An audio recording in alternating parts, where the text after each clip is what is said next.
नारायणं नमस्कृत्यं नरं चैव नरोत्तमं देवी सरस्वती व्यासं ततो जयमुदीरयत् नष्टप्रायेषु अभद्रेषु नित्यं भागवतसेव्या भगवती उत्तमश्लोके भक्ति भवति नैष्टिकी कृष्णाय वासुदेवाय देवकी नंदनाय च नन्दगोपकुमाराय गोविन्दाय नमो नमः। मूकं करोति वाचालं पङ्गुलङ्घ्यते गिरिं यत्कृपातमहं वन्दे परमानन्दं माधवं श्रीचैतन्य ईश्वरं श्रीगुरुदीनतारिणं।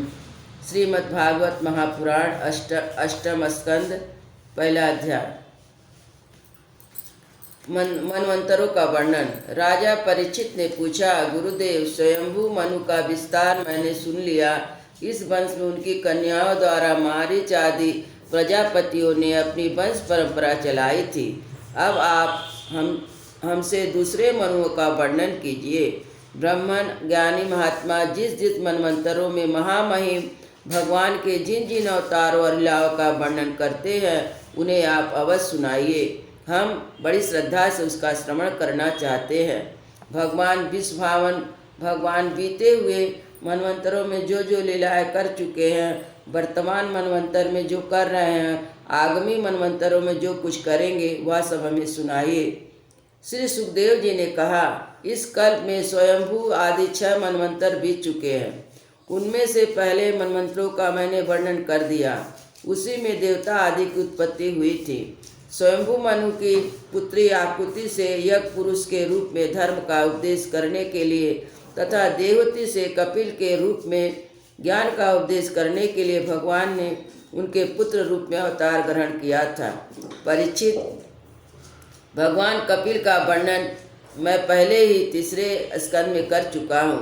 अब भगवान यज्ञ पुरुष ने आकृति के गर्भ से अवतार लेकर जो कुछ किया उसका वर्णन करता हूँ। परीक्षित, भगवान स्वयंभू मनु ने समस्त कामनाओं और भोगों से विरक्त होकर राज छोड़ दिया। वह अपनी पत्नी शत्रुपा के साथ तपस्या करने के लिए वन में चले गए। सुखदेव मुनि कहते हैं, परीक्षित, उन्होंने सुनंदा नदी के किनारे पृथ्वी पर एक पैर से खड़े होकर 100 वर्ष तक घोर तपस्या की। तपस्या करते समय वे प्रतिदिन इस प्रकार भगवान की स्तुति करते थे। मनु जी कहा करते थे, जिनकी चेतना स्पर्श मात्र से यह विश्व चेतन हो जाता है, किंतु यह विश्व जिन्हें चेतना का दान नहीं कर सकता, जो इसके सो जाने पर प्रलय में भी जागते रहते हैं, जिनको यह नहीं जान सकता, परंतु जो इसे जानते वही परमात्मा है। वह संपूर्ण विश्व और विश्व में रहने वाले समस्त चर अचर प्राणी, वह सब उन परमात्मा से ओतप्रोत है। इसलिए संसार के किसी भी पदार्थ में मोह न करके उसका त्याग करते हुए जीवन निर्वाह मात्र के लिए उपयोग करना चाहिए। तृष्णा का सर्वदा त्याग कर देना चाहिए। भला यह संसार की संपत्तियाँ किसकी है? भगवान सबके साक्षी है।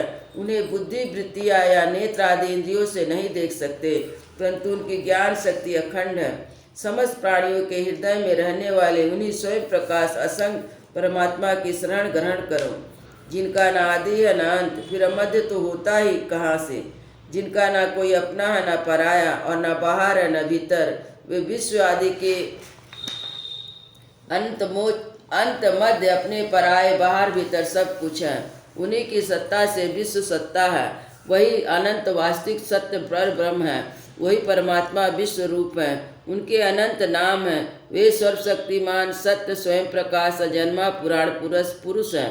वे अपनी माया शक्ति के द्वारा ही विश्व सृष्टि के जन्म आदि को स्वीकार कर लेते हैं और अपनी विद्या शक्ति के द्वारा उनका त्याग करके निष्क्रिय सत्य स्वरूप मात्र रहते हैं। इसी से ऋषि मुनि नैष कर्म स्थित अर्थात ब्रह्म से एक तत्व प्राप्त करने के लिए पहले कर्मयोग का अनुष्ठान करते हैं।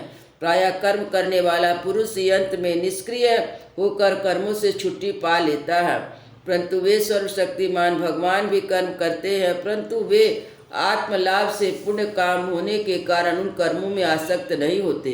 अतः उन्हीं का अनुसरण करके अनासक्त रहकर कर्म करने वालों को भी कर्म बंधन से मुक्ति ही रहते हैं। भगवान ज्ञान स्वरूप हैं, इसलिए उन्हें अहंकार का लेश भी नहीं है। वे सर्वथा परिपूर्ण है, इसलिए उन्हें किसी भी वस्तु की कामना नहीं है। वे बिना किसी को प्रेरणा के स्वच्छंद रूप से कर्म करते हैं।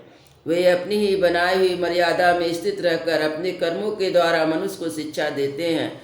वे समस्त धर्मों के प्रवर्तक और उनके जीवन दाता है। मैं उन्हीं प्रभु की शरण में हूँ। सुखदेव जी मुनि कहते हैं, राजा परीक्षित एक बार स्वयंभू मनु एकाचित्र इस मंत्र में उपनिषद स्वरूप श्रुति का पाठ कर रहे थे। उन्हें नींद में अचेत होकर बड़बड़ाते जान भूखे असुर और राक्षस खा डालने के लिए उन पर टूट पड़े। यह देखकर अंतर्यामी भगवान यज्ञ पुरुष अपने पुत्र याम नामक देवताओं के साथ वहां आए। उन्होंने उन खा डालने के निश्चय से आए हुए असुरों का संहार कर डाला। फिर वे इंद्र के पद पर प्रतिष्ठित होकर स्वर्ग का शासन करने लगे।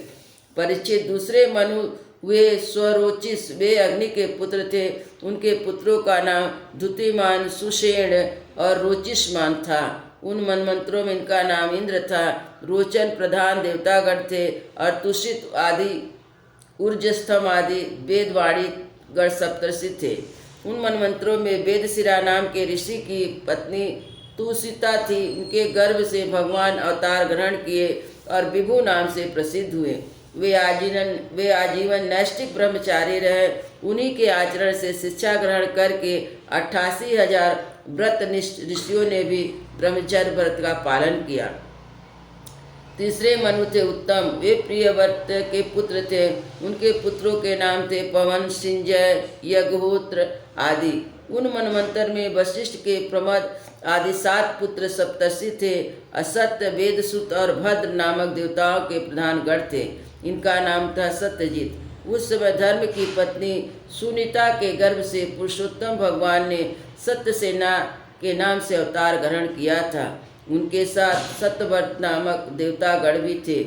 उस समय इंद्र सत्यजित से के सखा बनकर भगवान ने असतपरायण, दुखशील और दुष्ट यक्षों, राक्षसों और जीवद्रोही भूतगणों का संहार किया। चौथे मनु का नाम था तामस। वे तीसरे मनु उत्तम के सगे भाई थे। उनके पृथु, ख्याति, नर, केतु आदि 10 पुत्र थे। सत्यक, हरि और वीर नामक देवताओं के प्रधान गण थे। इंद्र का नाम था त्रिशिख। उन मंत्रों में ज्योतिष धाम आदि सप्तर्षि थे। परीक्षित उस तामस नामक मनवंतर में वृद्धिति के पुत्र वैधृति नाम के और देवता हुए। उन्होंने समय के पेड़ से नष्ट प्राय वेदों को अपनी शक्ति से बचाया था, इसलिए वे वैधृति कहलाए। इस मनवंतर में हरिमेधा ऋषि की पत्नी हरिणी के गर्भ से हरि के अवतार भगवान ने अवतार ग्रहण किया। इस अवतार में उन्होंने ग्रह से गजेंद्र की रक्षा की थी। राजा परीक्षित ने पूछा, मुनिवर, हम आपसे यह सुनना चाहते हैं कि भगवान ने गजेंद्र को ग्रह के फंदे से कैसे छुड़ाया था। सब कथाओं वही कथा परम पुण्यमय, प्रशंसनीय, मंगलकारी और शुभ है। इसमें महात्माओं के द्वारा गान किए भगवान हरि के पवित्र यश का वर्णन रहता है। सूत जी कहते हैं, सौनक आदि ऋषि राजा परीक्षित आमरण अनशन करके कथा सुनने के लिए ही बैठे हुए थे। उन्होंने जब सुखदेव जी से महाराज को इस प्रकार कथा कहने के लिए प्रेरित किया तो वे बड़े आनंदित हुए। प्रेम से परीक्षित का अभिनंदन करके मुनियों की भरी सभा में कहने लगे, वृंदावन बिहारी लाल की जय।